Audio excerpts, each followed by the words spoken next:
Yo, Dante, what's for lunch? Chicago's trademark Italian dish, Chicken Vesuvio. It's a new one for me. Let's do it. I'm a private chef, cook for money, yeah. Guys, welcome back to What's for Lunch. Today we're joined by Dante, barstool blogger, DJ, restaurateur. Am I missing anything else? Nah. Italian. Welcome to the kitchen. I'm pumped, man. Thanks for doing this. Chicken Vesuvio, I've never heard of it. Me neither until I moved to Chicago and started seeing it on every Italian restaurant menu everywhere I went. People from here surprisingly don't realize that it's just a Chicago thing. So it's local to Chicago. That's why I probably haven't seen it before, but I looked it up. It seems relatively straightforward to make. It seems really good, pretty healthy. So to get started, we have some chicken thighs, so I'll start browning those out. Do you have any of the history though? Do you know when it started? I did a big Chicken Vesuvio tour the last 2 weeks. I had 12 different restaurants. Damn. Versions of it. It's literally every solid Italian restaurant in Chicago has their own play on it. The first legend is that in the 1920s there was a restaurant south side of Chicago called Vesuvio, that it was like their namesake dish. The other is that when you're making the dish and you stack up the onions, I guess it's kind of like the hibachi volcano thing, and when you splash the wine, it looks like a Mount Vesuvio? Mount Vesuvio, There which you is go. named after southern part of Italy. My research, I did not see any volcanoes, so I'm not prepared to do one. Unfortunately, there's no. Are we doing the white wine version though? We'll do white. Yeah, we got white wine, but there's not going to be a volcano. I'm telling you guys right now. As fun as that is, we're going to stick to just the classic form of cooking. No bells and whistles, just a lot of good flavor. That's all right. This dish has I looked it up. There's a lot of butter, which for me, amen. That's a good base for any dish, especially in a nice Italian dish. I feel like that's a Chicago prerequisite. Yeah, I think so. So here we have just bone-in skin on chicken thighs. So we're salting the skins. Salting the skins, and we're gonna start skin side down. I'm not gonna do pepper on this side. We'll do some pepper on the other side. That's going just down in the butter, and we're gonna get this skin nice and crispy here to start off with. You're a smart guy, so you're a big chicken thigh fan, I'm right? a huge fan of chicken thighs, and anybody at home that's starting out to cook, I recommend starting with chicken thighs because of the fat content in there. You can overcook them, and they're still not going to be dry as like if you fuck up a chicken breast. I'm always chicken thigh, and I'm always skin on,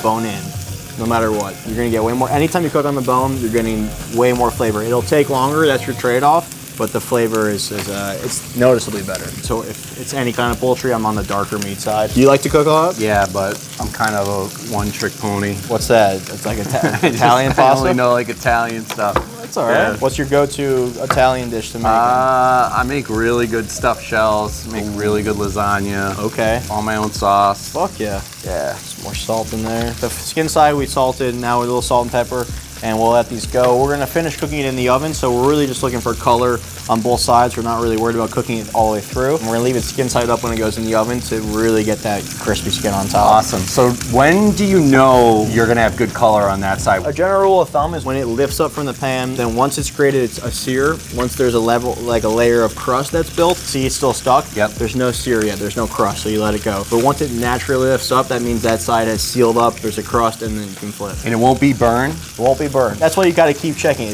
You want it right when it starts to lift, that's when you wanna go. Really, that's the key, especially if you're using a stainless steel pan is ideal for that because it doesn't release until it's seared. But some thighs, like if you really want your skin like glass on a chicken thigh and you have the time, I go no butter, nothing in the pan, stainless steel. You take your chicken thigh, you put it skin side down, a little bit of salt, skin side down on low heat, and you let that, it's gonna take 15, maybe almost 20 minutes slowly, and all that fat will render out of that chicken skin. You'll see the pan will be full of grease, full of oil from that chicken skin. You flip it over, and you'll have the crispiest piece of chicken thigh. That, if you have the time, that's like how you should really do a chicken thigh. It's in the book too. If you have the cookbook, that exact recipe is in there. It's back for sale right now. The link, Harry will put the link right here somewhere. Check that book out. See, like that's really what you want. That's the color we're going for. We've got some great color now on these. We'll just take them off, we'll set them aside because we're not cooking them all the way through. Stack them up, but look at that color. That's a good crust right there. Yeah, they look beautiful. Okay, so now this pan, we have a beautiful fond. Anytime you're cooking the fond, it's just all these brown bits that come from the chicken. That's gonna release, that's gonna be all of our flavor. That's what you call that? The pan fond, yep. I like that. So whenever you're cooking a steak or a chicken or any piece of meat really, it builds a fond in the pan. So shallots are gonna go in now. They're pretty small cuts, so we wanna cook them 2-3 minutes, if that. And then we're gonna add the garlic. We don't put the garlic in right now because garlic cooks a lot faster than the shallots and will burn. We have some oregano too. We're using fresh oregano, but if you're using dried oregano, you always use less than the fresh. Fresh is like a recipe calls for, say, 2 teaspoons or 3 teaspoons of dried. You're gonna want to use like triple that in fresh. Really? Yeah, because when you dry something out, it concentrates the flavor. Now the garlic. And now we'll go in with our white wine. We want this a little hotter so the alcohol cooks off the wine pretty quick. You really want to take the garlic to the point where it's just starting to turn brown, and then boom, you kill the heat by putting the wine in, and it's gonna stop it from cooking any further. Now we're ready for this. Oh, and see, yeah, smell the wine just cooking right off. And then some chicken stock also. Oh, it's getting there. We still gotta add the chicken back. It's gonna get more flavorful. And that is excellent. Thank you. Take our chicken. It's gonna go all back in, skin side up, and then we'll pop this in the oven for about, I don't know, 10 minutes till it's cooked through. You know, what's nice about this dish too is it's a one-pan dish. We're not really making a mess here. That's like a home-cooked stream too. For the kids, for the family, put it in one pot, you're good to go. This goes in the oven at 450.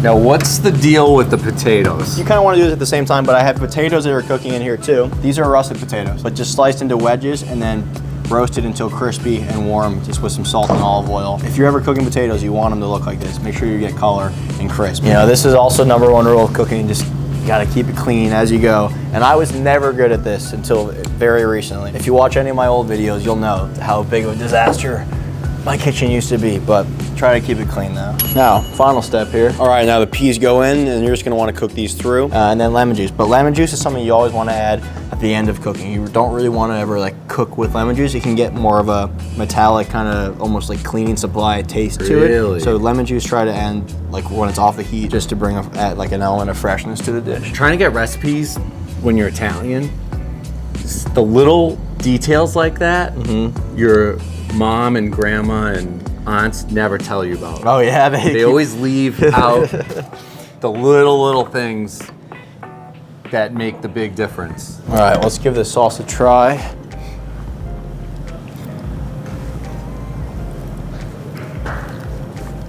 That's so about where it's supposed to be. Tastes good to me.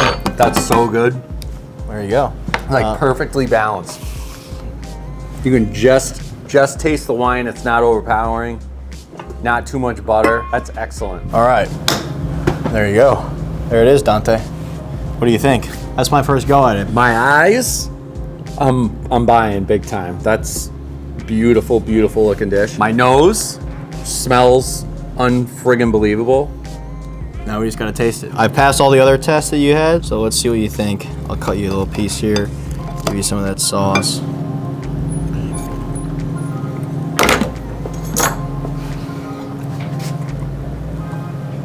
Brother. Good? The potatoes, perfectly cooked, nice and crispy on the outside. Yeah, that's, I mean, I have nothing to compare this to, but it tastes good. It looks like it works. I love that the chicken skin is perfectly seasoned. It has a nice crisp to it. I think this plays really, really well. Well, thank you very much. I'm impressed, bro. You knocked this out. Thanks, dude. Thank you so much. Guys, if there's any regional dish you want to see me make, whether it's Chicago or Atlanta or wherever the fuck, doesn't matter, leave a comment below. Tell me what I should cook next. That's going to do it for this episode of What's for Lunch. We'll see you next time. Dante, thanks for coming by. Thank you, brother. Peace.